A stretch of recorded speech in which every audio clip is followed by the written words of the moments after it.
Weche mawamiyo pek. Tok maromo jumbe adek, ringre George Magoha gikone okete kar yweyo mare mogik, dalane Umiru mayudore Game e kaunti ma Siaya. Sasa wakati walishutia kwanza juu, tukaona hapa tulisimama. Sasa ndio si kujiokoa. Ji ang'weno wito ngimagi ka adek kuom gi gin obila e monj manyotimore aluora Makakong e kaunti ma Turkana. Other interventions also need to be strengthened, among them water and sanitation, hand washing, appropriate cooking and handling of food. Piny owacho chako chenro mar chanjo oganda kaka yo mar kedo koda nyaldiema pacho kae.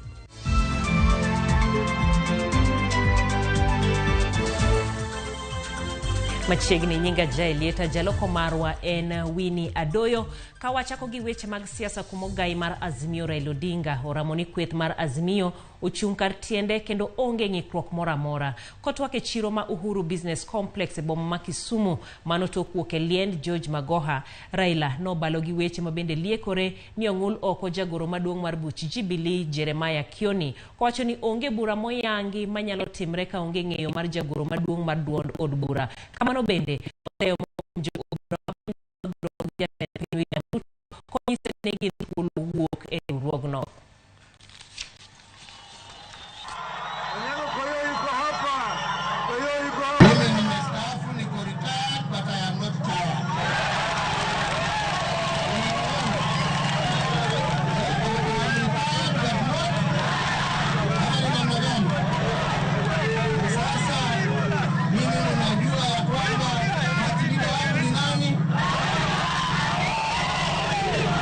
Azimio iko sawa. Azimio iko intact.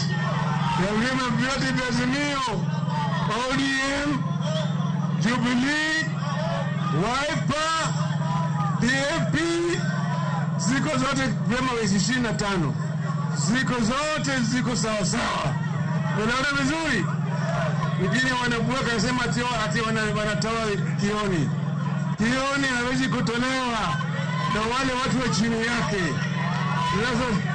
Hakuna mkutano ambaye ijaidhinishwa na katibu mkuu na party leader ambaye anaweza kuwa ni halali. Tunaona vizuri wale wanabwekwa, wananunuliwa kama kuku. Wanarushia mahindi kama kuku.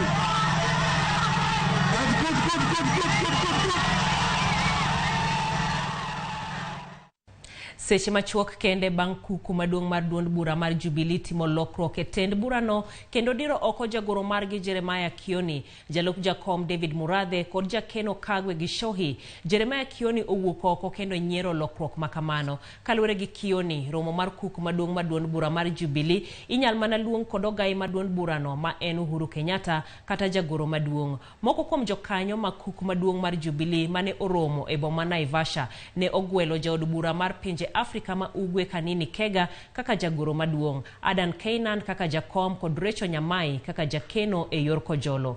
Kukuno bende opuodho chenro mar dar kowuok e riwruok mar Azimio kachiel gi chako loso chenro mar tiyo kanyakla kod piny owacho mano mar Kenya Kwanza. E komachielo negiyiere mar medo Sabina Chege, Jerusha Momanyi, Ngire Margaret Kamar kod Irene Njoki kaka jokanyo e kuku maduong' mar duond burano.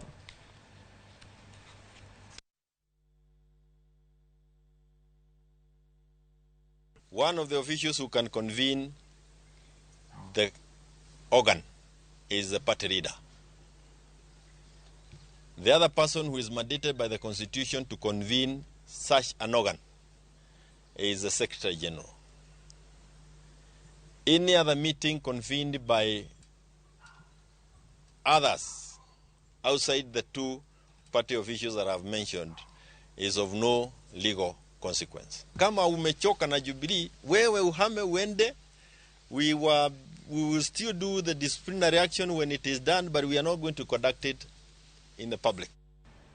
Jokanyo e duond bura mar ODM sub-county Mauriri opogore paro mano kotende koda limbe mane moko kuom jo od bura mag ODM moting'o jo od bura Mauriri Mark Nyamita notimo ne jatend piny Kenya William Ruto manandalo ariyo bank kweth mag jo ODM moko siro limbe no Kweth machielo mag jokanyo mag ODM kotenegi kod Isaac Onyango owacho ni duond bura mano mar ODM okoyie kod limbe machalo kod mano ka bende giwacho ni nego kawo okang' mar chik ni jod bura go. Jokanyo go wacho ni weche mag dongruok jo od bura nyalo yudo kokalo e od bura ma ok ochuno mondo gidhi gitim limbe ne jatend piny Kenya eka giyud kony.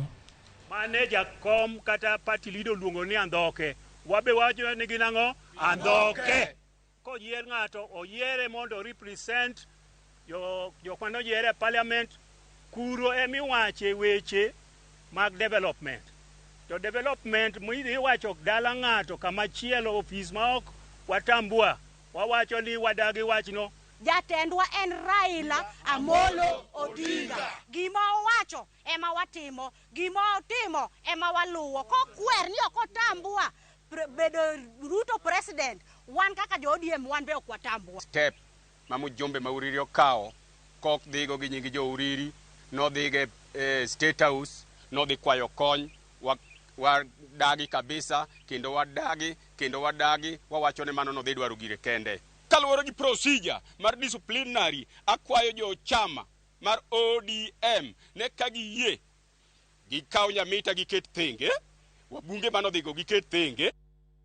Gisani koro wadhi e ik mar Magoha kuma bende mane en jatend migawo masomo mosenindo Profesa George Magoha odiochieng' ma kawuono oike dalane e gweng' ma Umira mayudore kar chung' od bura magem e kaunti ma Siaya. Nyasi mar ik no noyuore kod jotelo mopogore opogore pacho ka wede to kod osiepe mawuok tung piny Kenya kendo chopo kanyakla kod familia mare e ko jatelo no e wuodhe mogik e piny ka. Millicent Adhiambo ntiere kod lera mathoth. Sa ang'wen mar Onyango, nyamburko marateng' molo e mbalariany mar Odera Kang'o koting'o ringre mosenindo Profesa George Magoha mondo yud gweth mogik kapok otere e ode makende e piny Jokoling'thi. Jopuonjre mar Starehe Boys Center ma en skuno mane chiegni gi dhod chuny Magoha bende nyono mos e tok nyamburko kaachiel kod jolony e paw somo kotelnegi kod familia mar Magoha picha manyiso lony kata obedo ni oganda ni e kuyo mar kowo ngire kendo jalony. Ang' loro ringre Magoha e wi altar, oganda mane oyuoro nogolo otegi mag kuyo kaluwore kod kaka ne giyango ngire Magoha kochak kod jotend mbalariany kod jolony e paw somo mopogore opogore. One of the things we shared was work to excellence. Do only the best. Do only the excellent. Do not accept anything other than excellence. The second thing he said, never mind what people say about your work. Toil and never ask for any reward.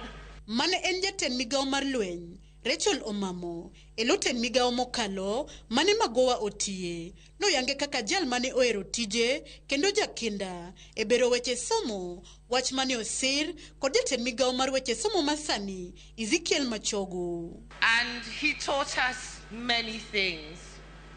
One thing Professor Magoha was, he was obedient, he was diligent, he was hardworking, and mostly he was not afraid.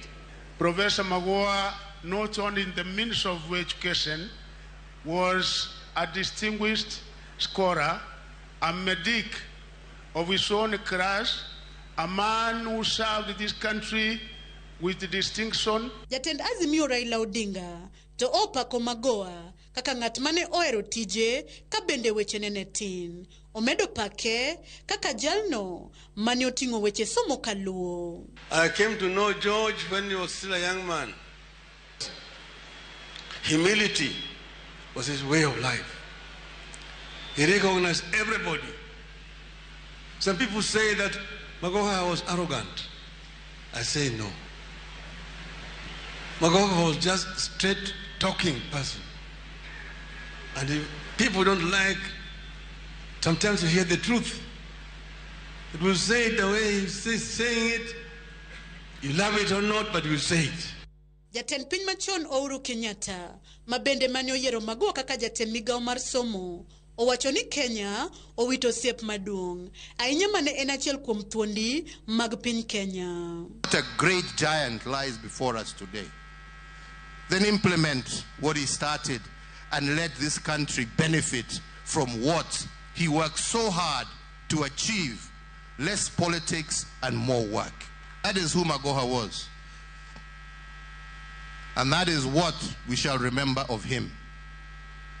And for us, we have lost a friend, we have lost a partner, we have lost a colleague, and we have lost a great giant of this country. Ka otema jatend piny Kenya William Ruto, mane osom kod jatend migao mar weche tudruok Eliudo Walo, to oyango chia mar Magoha etelo. He set out to lead them to achieve the goals, and in the process, Professor Magoha turned out to be an astute administrator and institutional leader. Dedicated tour of duty as cabinet secretary saw him set out to keep our children in school. He roamed in the villages in the countryside, looking for dropout children and returning them to the classroom. He visited individual homes in the slums and informal settlements to find out why children were not in school. He had no half measures. He put his whole heart and his whole being into everything that he did. And he believed in whatever he did. If he did not believe in it, he did not even begin doing it, ladies and gentlemen. Familia mar Mosenindongire George Magoha bende nogolo ote e yo machalo kamae. I don't have big shoes to fill. We all have big shoes to fill. This is for all of you. Wherever you go, start now. Be honest, try your best, upset people, but be forthright. You don't have to be the best person in the world. You don't have to be the nicest person in the world. But you know what you can do? You can give everybody an equal chance in whatever it is that you do. And if you do that, you will be honoring the memory of my father. They say my husband does not smile, but everybody who has seen him knows that that's a smiling face that has left the world. And that's what I want people to remember. He smiled that he gave hope to the hopeless. It's not the certificates. It's not who he was, but what he gave. Eseche ma jogweng' ma Umiru kod aluora mare jotelo wede kod osiepe ochopo e kar tiegruok ma Odera Kang'o mar kuyo kanyakla kod familia mar joka Magoha e kowo wuodgi e wuodhe mogik. Thoth oganda ni kod geno ni gibro yudo ng'ano mabro dino fuok ma owe kod ngire George Magoha. Millicent Adhiambo, Ramogi TV, kowuok Siaya County.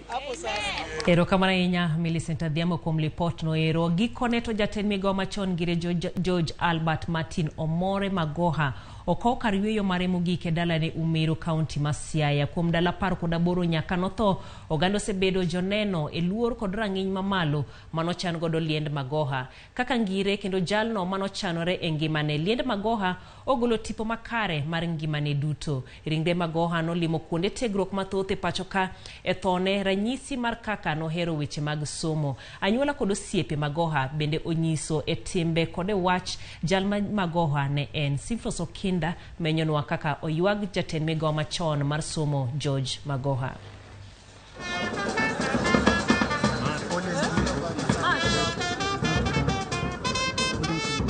Sigalagala iwinjo e konde mathoth. Kit miel mopogore jusore. Beni muojo kendo nyiduoge igwelo. Tuecho timonewa piny yuago jatelo mathiring'inyi ngire George Omore Magoha. Nyaka ni gole kar kano ringre ma li tarik 7 mar dweni.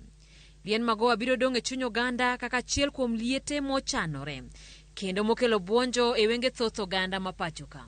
E okinyi mar tarik 7 mar dweni, ma e odiochieng' ma ringre Magoha nowuok e kar kano ringre mali. Kendo ma e odiochieng' manoyango wuoth mar ringre Magoha. Oganda nochamo chiemb wang' ka nyasi mag kido kod timbe dhood Anang' mawuok e piny Nigeria notimonewa. Minod Magoha Laktar Barbara Magoha nonyiso kit ywak mopogore gi ma waneno pile. Mana kaka kitgi, Laktar Barbara nojuso miel makende mar rwako wuon pare e odgi ma Lavington e boma ma Nairobi. E kindegi duto, Laktar Barbara osenyiso kit twech manyiso kido kod timo oganda jo Nigeria. Otamba malach mokadi maber mar wich, otamba machielo mokwethi e goke kendo kinde duto iywaye mana mos mondo kik omul lowo. Ringre Magoha wuotho e kuonde mathoth kamoting'o skunde, mbalariany, ute thieth, apise, duto mane weyo kido mar tich makare.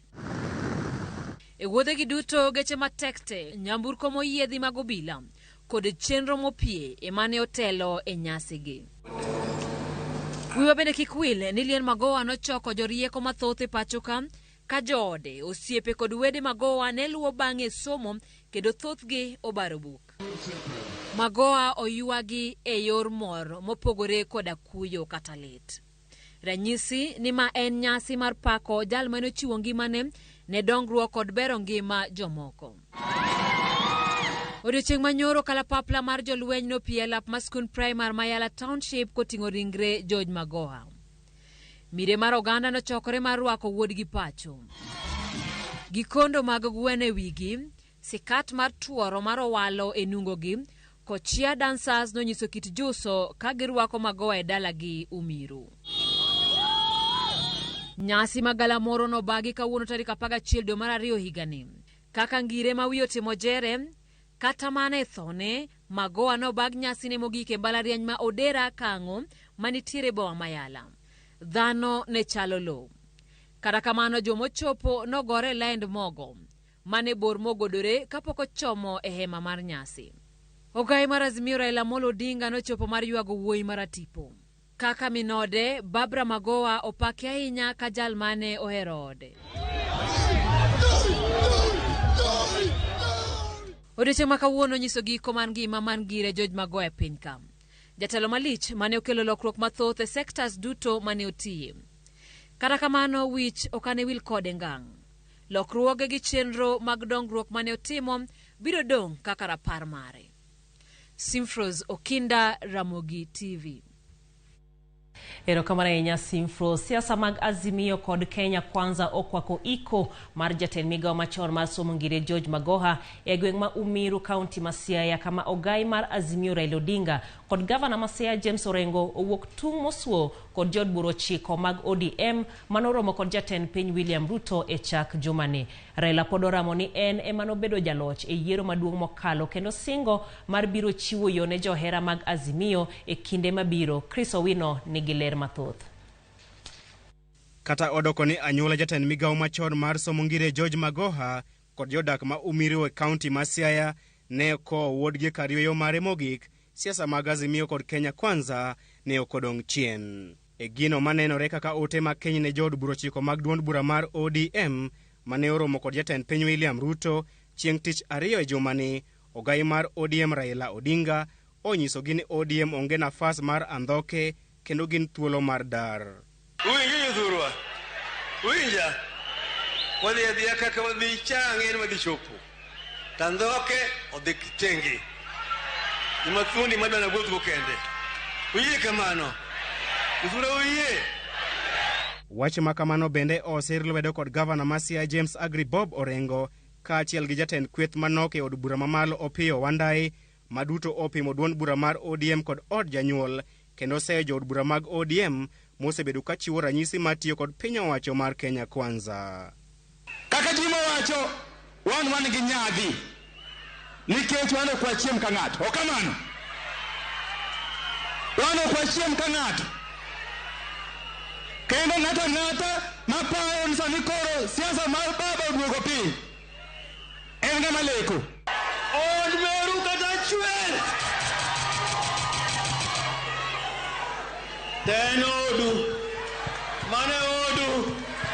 Be unyo gima kelo no. Joge unyo gima kelo no. Ana wacho jothuro kama wantie ni wane akere keke. Jawamu ni chumo tegno. Chumo tegno ni kijang'e kumadwa wanu madhiye. Kamadwa wanu madhiye ni nguth mutegno. Okodwa jimandoke.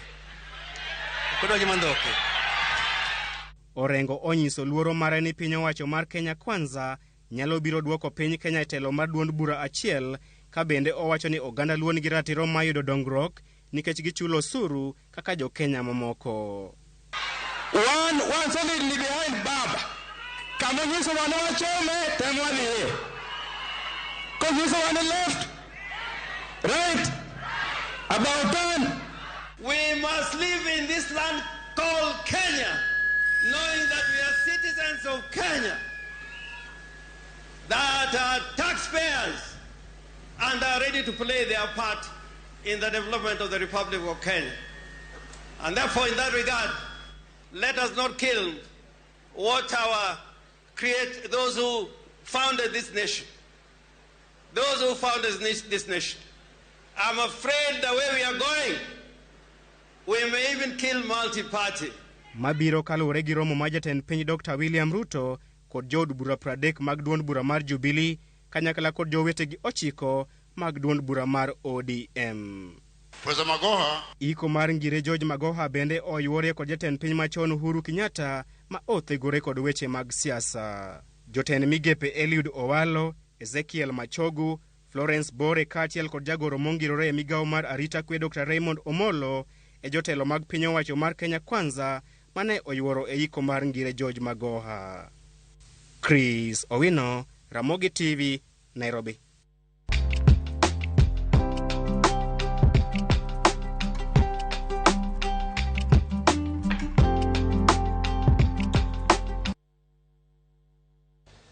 Mathoth osewach kuom ngire George Magoha, neno mopogore opogore ma bende ochiw chakre ne owit ngimane. Ka bende kawuono e chenro mar mine wacho en thuolo mari kaka japiny mano ibende itimne ndi ne George Magoha ka watimo rapar mane kata wadhialo ngima mare. E kinde ma bende wadhiale kawuono wapara ne kaka ne odak ngimane kata ngima mar George Magoha mano pacho kae. Wabochako kanyero ka bende Professor George Magoha nonyuol higano ero magana 1952 ka bende gi e kanyo ero wang'iane somo mare ainya mar mano kanyero school primary kuma bende nodhi yala primary kanyakla kod Dr. David Livingstone mano primary school. Ka bende kawuono kuneno e kinde ma bende ne iko ringre mare jopuonjre mag Starehe Boys Center nentiere e ong'ala manyime mano mar ko ringre mare mano school no ero mabende ne osome mano sombe.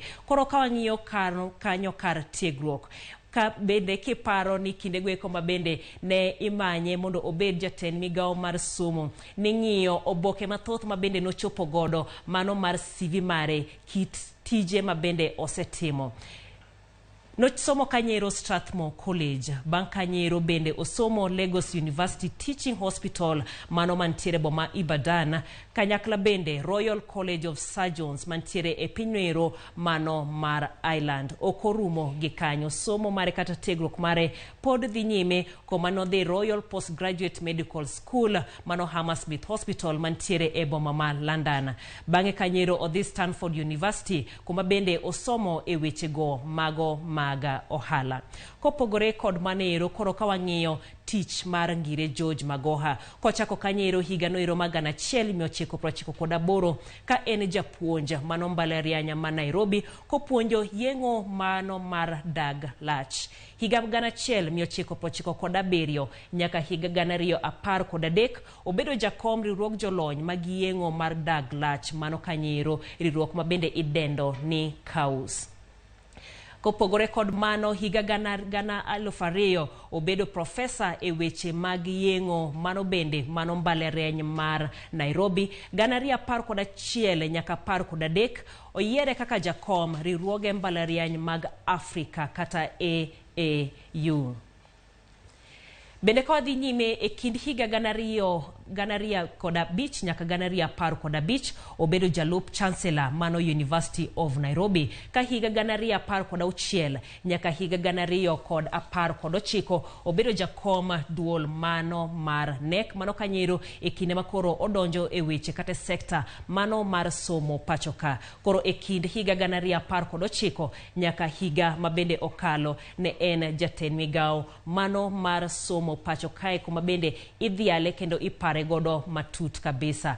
E yor tich bende e higani endi profesa mar puonjo bedo profesa mar puonja mano magiengo kod thieth e mbalarianya ma Maseno e kindego ma bende nowinjo bedni ochako chino makamano makaito owito ngima mare. Pod wadhiale kendo wamor kod ngima mare kod gigo ma bende otimo pacho kae ahinya e sekta masomo ma bende wadwa twake mathoth kendo wadwa pare godo odiochienga mano makawuono.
Erokamano ahinya kabende gi kineni endi wachako twak marwa mano mar mine wacho antiere koda Alice Achieng Kwacha mawuok e riwruok mar Forum for African Women Educationists Kenya mabende wadhialo godo mano George Magoha OIMORE kendo machiegni e Ramogi TV. Erokamano jae. Inyala mana medo ulo ne jopiny ni to Alice Kwacha en ngawa.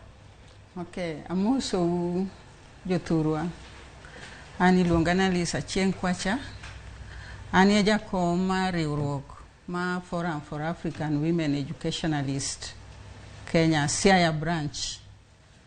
Wachung'ne nyithindo manyiri, waneno ni gisomo maber, gidonje skul, gibete skul, gitimo maber kendo gitieko.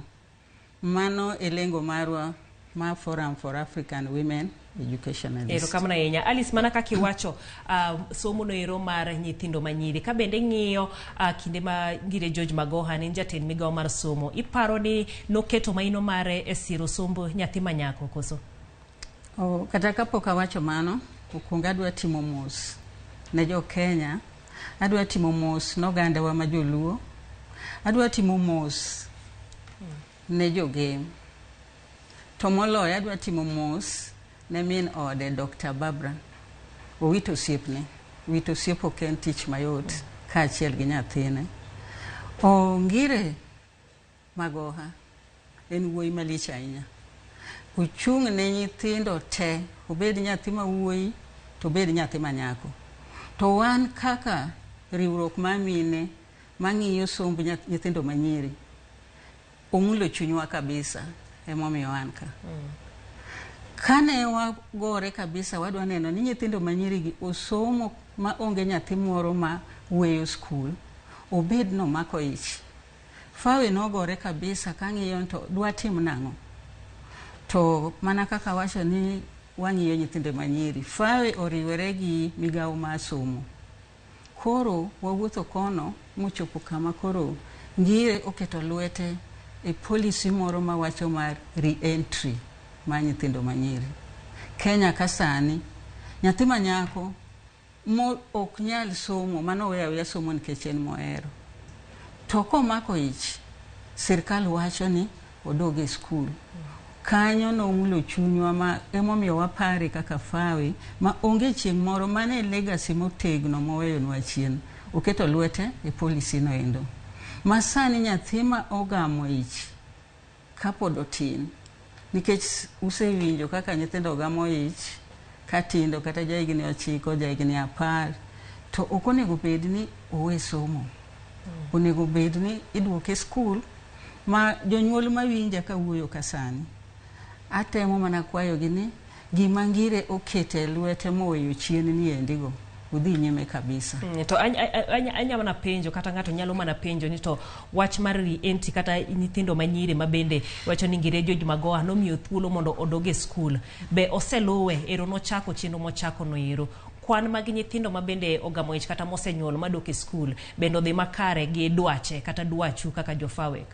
Kaka wan jofawe waketo programs mwaneno ni nyithindogo udhi nyime. Kaka sani Siaya nitie program moro miluongo ni Imarisha Msichana. Imarisha Msichana en program mwadwa neno ni nyithindo momako ich dok e skul. To Fawe make sure ni gidok e skul gi Ministry of Education to kod schools. Nyisi chien kanyo ni wan gi programs mwaketo e skul. Waluwo kaka wachako programs moko kaka Tuseme Club. Uwo nyithindo manyiri wuoyo. Mago wang'iyo.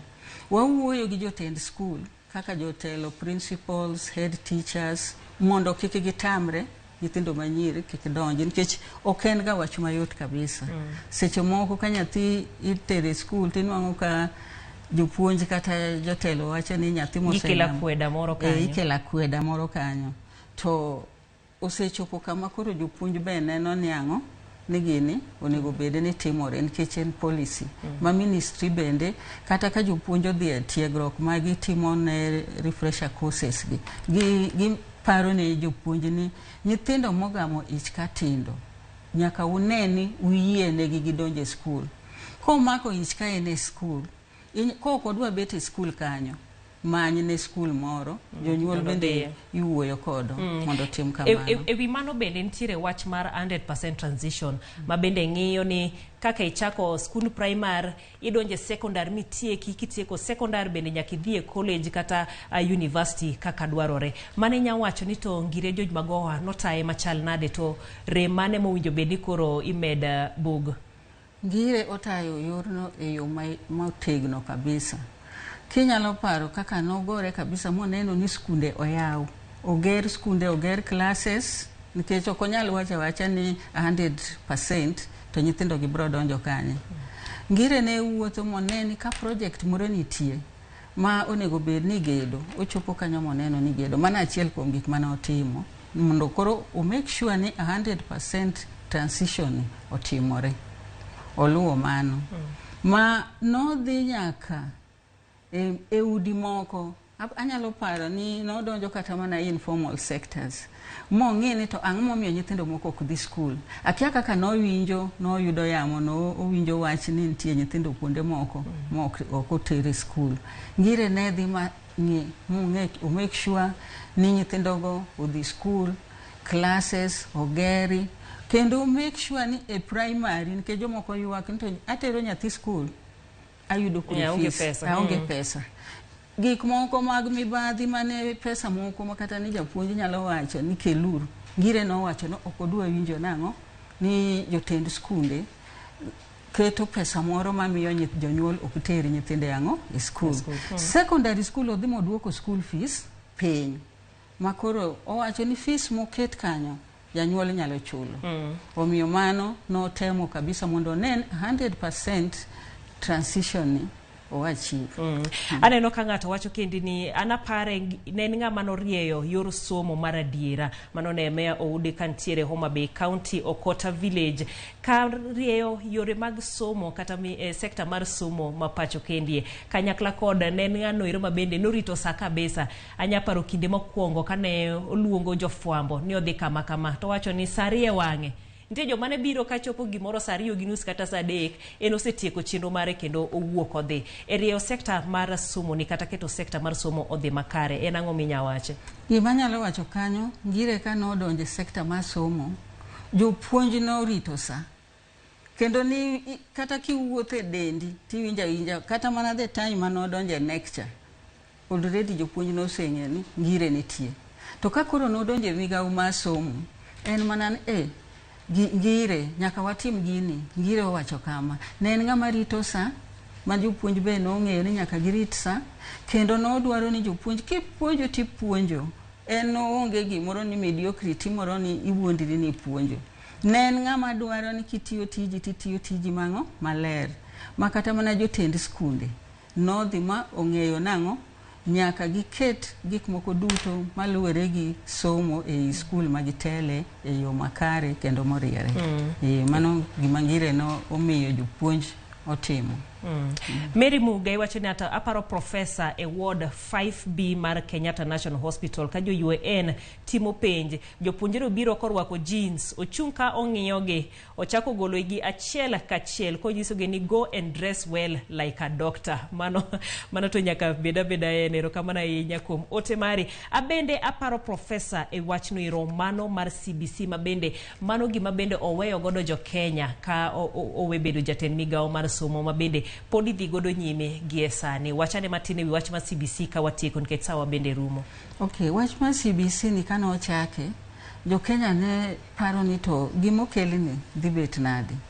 To kata kamano ngire no chung motegno kaluwore gi kaka nomiye tich nong'iyo ni gimochako ni nyaka chop kamonego chopie.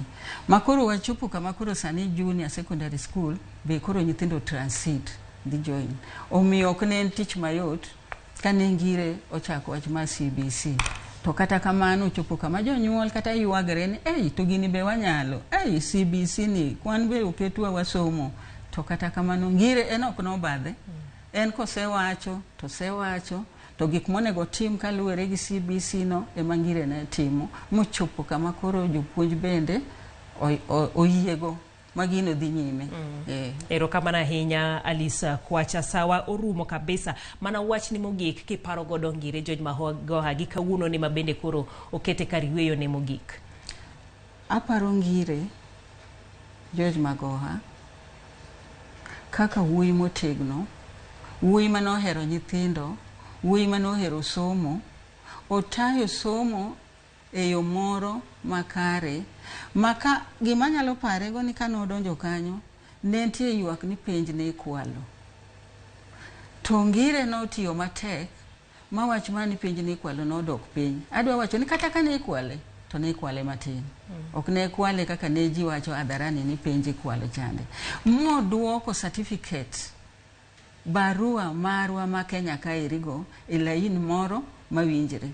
Makata ka jomoko wacho ni atimo kinde Magoha. Makata koting'o certificate ka mowuok go dhigo piny moro maoko to miluor. Aparo ngire gi gino kabisa. Ochako dogo tieko kane en UON. Wach moro manene jo UON University of Nairobi bayo kitecha. Ndalo mane ngire ni kanyo gino kotimore ma ji openjre to nyithindo manokel UON gin nyithindo mopogore moko mabedo gaka. Mano gima ji pod paro go ngire kendo pod wabro medo. Ero kamana ahinya Alice. Ero kamana ahinya kuom yorowa kendo miyowa pache gi kaka iparo ngire George Magoha mabende aneno ka jomoko bende wacho ni apare gi tekone mang'eny mabende ogero godo sekta mano mar somo mapacho ka. Ero kamana ahinya kuom paro go eko duto te mabende wabedo godo cheno ni mano mar mine wacho. Kikidi mabor pod wantiere gi mathoth maudugo go.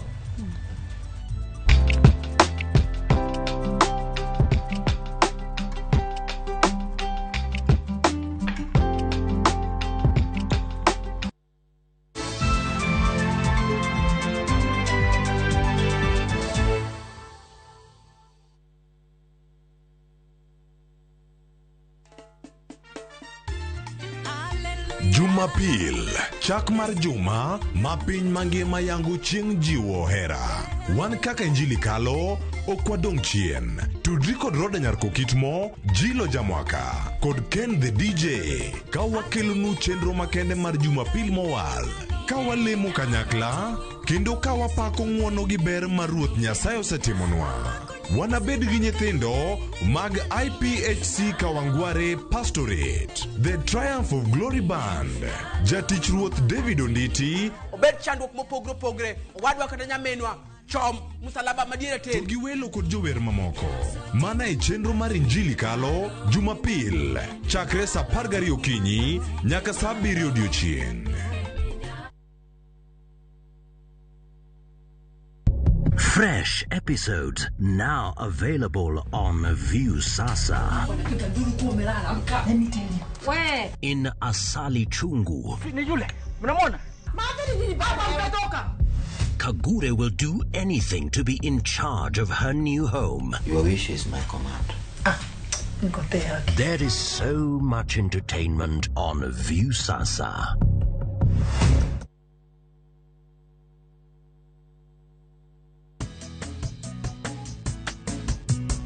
Mimi naitwa Mama Harriet. Mimi natumia Bolt. Hakuna kingine. Bolt ni chap chap. Unapuliza kidogo hivi.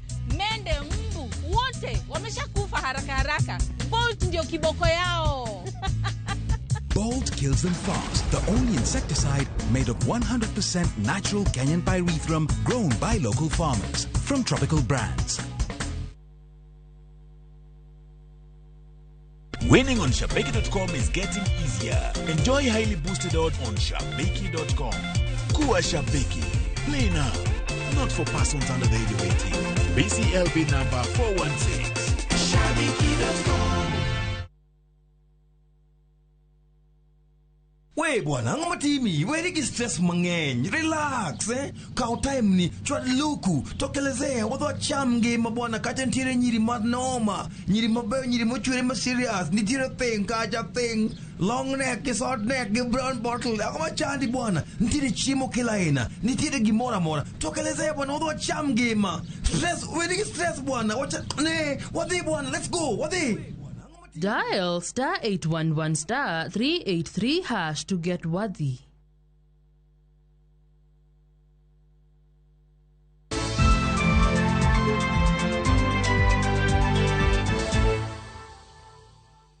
Machiegni kendo romo mar governors mabende dhi nyime boma ma Naivasha odonjo odiechienge mar 2 ka tenduruok mar governors olero moko kuom okenge magisegoyo e bero counties gi. Piny owacho mamalo nosingo mar chiwo omenda maromo bilion 2.7 mano mar konyo jotich mag ute thieth 100,000 kod joma chiwore ne chiwo thieth. Kano loso gi jofwambe romo mar governors modonjo e odiechienge no, jatenduruok mar governors Anne Waiguru owacho ni gisegoyo okang' maduong' e chenro ni. Waiguru owacho ni counties duto biro tiyo gi omenda no e tiego jochiw thieth e counties gi.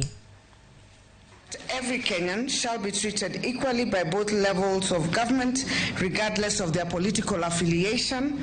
Government services, initiatives, and programs shall be accessible to all Kenyans wherever they are. 2, that the national government commits to ensure timely disbursement of counties' share of allocated revenues. This will be in line with the approved disbursement schedule.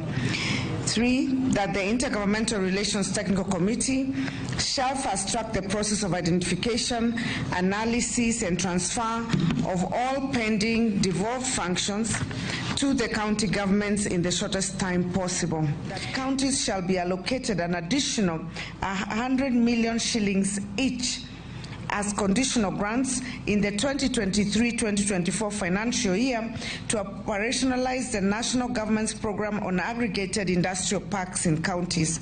The total allocation shall be 4.7 billion to all 47 county governments. Jabich kotingo bila deko negi kama moko chiko oyudo hinyruok e rakruok mabende nobedo e kindo bila kod jonjore e gweng' Makakong, kaunti ma Turkana. Jonjore go mane opondo e bungu e batha paya maduong' ma Kitale kochomo Lodwa nomonjo obila go mawuok e kembe mopogore opogore mane ntiere yo dhi keto kwe tok monj moro mabende notimore odiechieng' manyoro manoweyo ji 3 wito ngimagi. Jonjore go wachore ne gena maromo 300.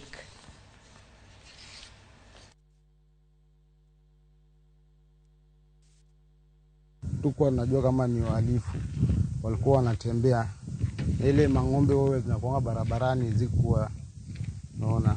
Sasa wakati walishutia kwanza juu tukaona hapa tuwezi simama. Sasa ndio si kujiokoa wakati tumeenda gari nipeleka zigzag. Wakati gari nipeleka zigzag wakapiga ya pili yosa kapata gari. Yeah? Ile ilipata gari nikapiga seat number 7. Seat number 7 nikajeruhi number 6. Lakini risasi mbili hizo tuliziepa. Bila walikuwa wanarusha. Kwa sababu walikuwa watu wahalifu walikuwa 3. Tafadhali naomba kama wanaweza chukua askari mmoja at least atakuwa anatembea kwa gari wakati wanasafiri na dereva, at least for security purposes.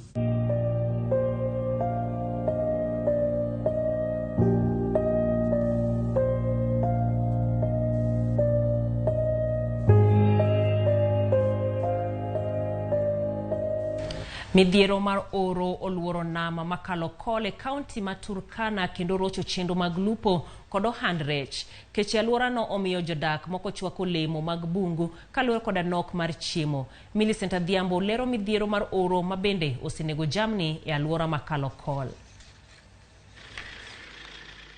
Oro makech mosenano e pachoka okelo tipo manyien e alwora makalo kol e kaunti ma Turkana. Choke jamni etaka moke e kor gweng. Oro otieko jamni ka chieng' makech notuoyo cham omiyo jodak muodre mana gi olembe makech mag bungu. Jaduong' Lochan ma ja higni 67 ni kod nyithindo 5 kod nyikwayo 10 lero kaka giwilore e toyo olemo makech motuo. Kata obedo ni olembe go kech, jodak onge gi yo moro machielo mak mana chwako kendo chamo gi kamano.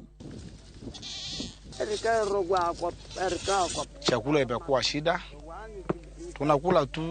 Tunakula nini fruits ya miti. Ndio chakula saizi tunatakama kwa sababu mifugo ndio imekufa. Kuna hata msee amekufa hapo karibu hapa, tulisika juzi kwa sababu ya njaa. Na hakuna tegemeo mengine. Lochan ong'eyo kech mar oro kaluwore ni oro osewiyo jamni mage.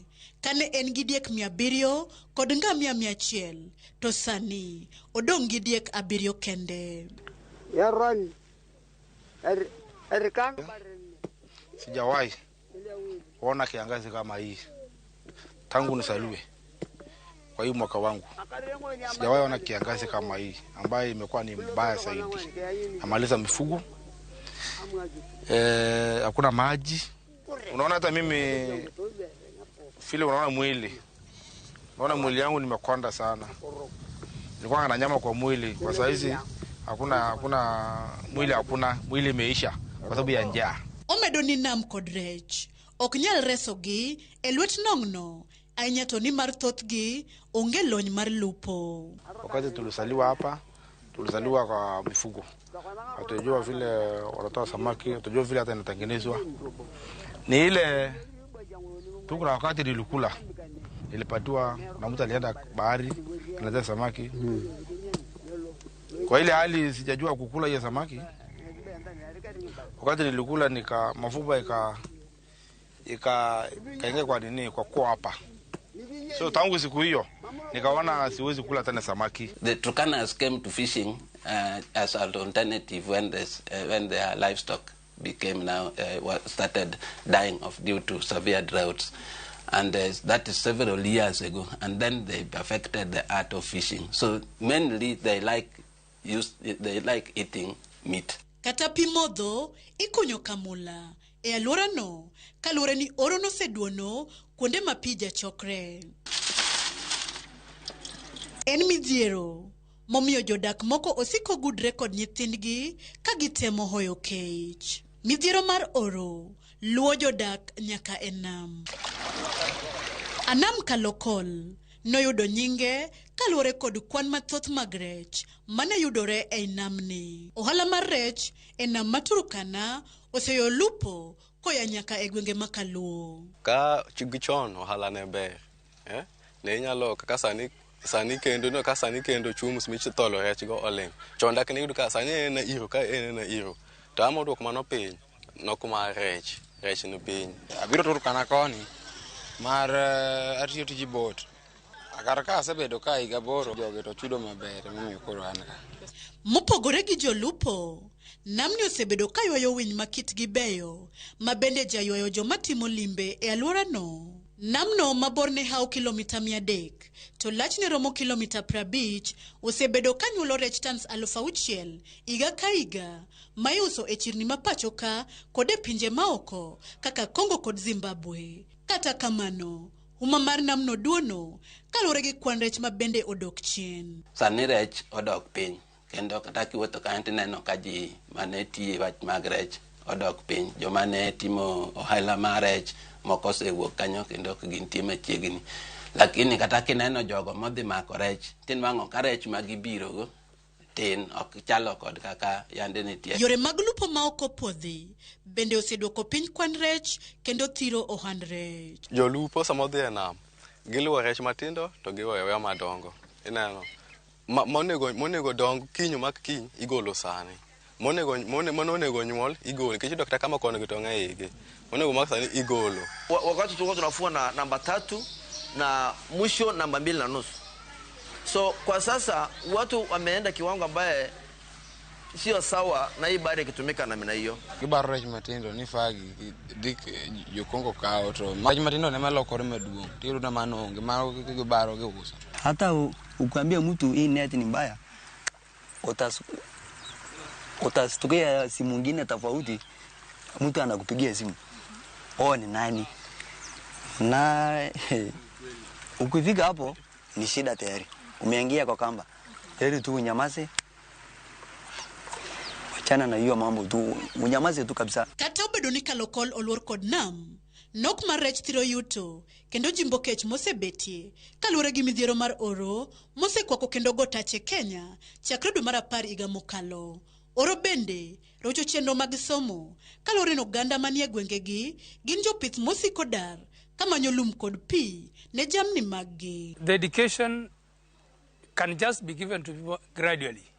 So it is not an instant thing that when we tell them, to tell the pastoralists, let's go for fishing, they accept. No, it will take some period of time as we build the capacity, even taking them, we take them for exposure tours. So it is just a mental change of the people by ensuring that it's not as they believe. Kata kamano, jodak pod neno fuok. Waiki hatua kali sana. Ukipatikana na net namba 2, namba 1, utafungwa ukaeko juu hapo wamegopa pa polisi. Tuko shida mambo ya chakula, tuko shida mambo ya maji, tuko shida mambo ya masomo, ni shida. Kwa hivyo tunahisi serikali kama itaweza kutusaidia tu, iangalie vile kutupatia maji, kwa sababu kwa saizi kwa hali ya kiangazi tunaomba hata serikali tukipata maji tutaweza hata machamba ambayo tutaweza kukuza chakula. Kaunti Maturukana oseketo tenge siling milion 100 mar konyo duoko e wang'e weche lupo e nam Maturukana. Bende gilero chenro mag tiego jodak e yore mag yuto mopogore kod lupo kod pith mar jamni kende. Jodak nyalo mana geno ni chenro makamago biro resogi kuom kech mawang'ni obiro mayore. Millicent Adhiambo, Ramogi TV.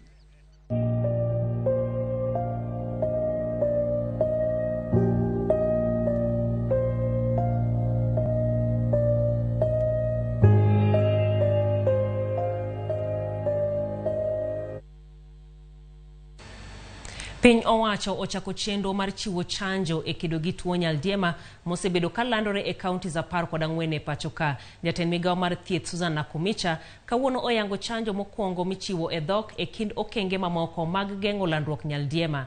Ji 70 osewito ngimagi nyaka ni tuono muoji giko higa mokalo ka kwan ji maromo 4,173 osegamo tuono. Migawo mar thieth chiwo yedhe ne jotuo, pi maler kod kuonde logo ne oganda. Nyasi mar yango chenro mar kedo gi nyaldiema otimore Tana River kama jalup County Commissioner Solomon Komen olero ni ji 11 osewito ngimagi ka moko maromo 2,000 oseyud gi tuono. It has been administered in many countries where there have been major outbreaks with an excellent outcome, and we do believe this will really assist Kenya in controlling the transmission number of cases and deaths. It's therefore it is an important and safe, effective vaccine that protects the population from cholera infections. The World Health Organization and indeed the UN community and partners are committed to supporting the Ministry of Health and county governments in ensuring that transmission of the disease is curtailed. I know among the 15 high-risk counties, Garissa is one of them. Unfortunately, our neighbors, Tana River, which is here, is the highest hit in our country. And I think we are not far from there.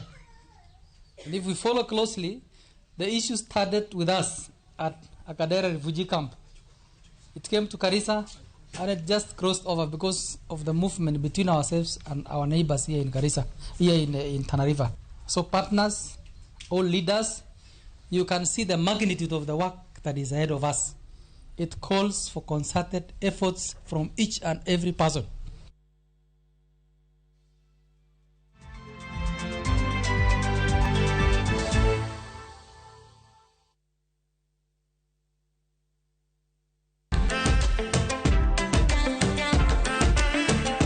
From Nairobi's trendy street food kitchen to the bustling sounds of Accra's nightlife, A 1, a 2, a 3, a 4.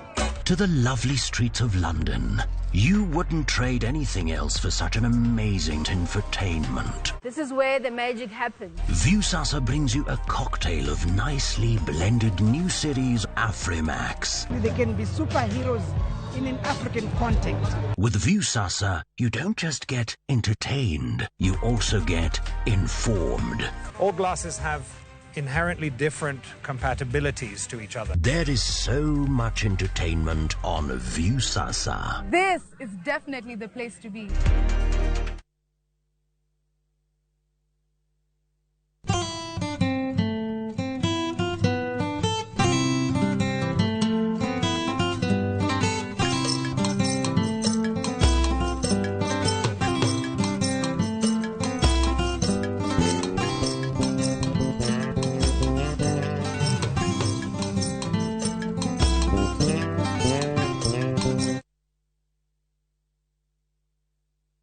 Shinda mamili na Shabiki Jackpot Mbao.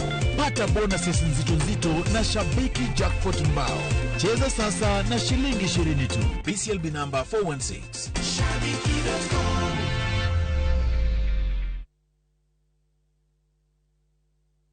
Weche manyien muoch pile ka pile. Kumora mora kendo samora mora. Anyalo rito mondo anene kata asome. Kata anyalo bedo e kind joma kele. Gi simba mar smartphone, Citizen Digital en reporter mar jopiny. Seche mantie wach motuch maparo ni nyalo moro oganda. Amako tipo kendo akete mbui kaeto arito. Ok en kayiem. Ka oyier report mara, abiro yudo siling 1,000. Kendo sigana mandiko, ibiro ketie kidieny mar Wananchi Reporting e Citizen Digital App. Kikibed mana janeno mar wach matuch. Bede kin joma kuongo lande. Download the Citizen Digital App mondo iketi sigana mindiko e Wananchi Reporting kawuono. Citizen Digital App. En namba chiel e keyo weche manyien.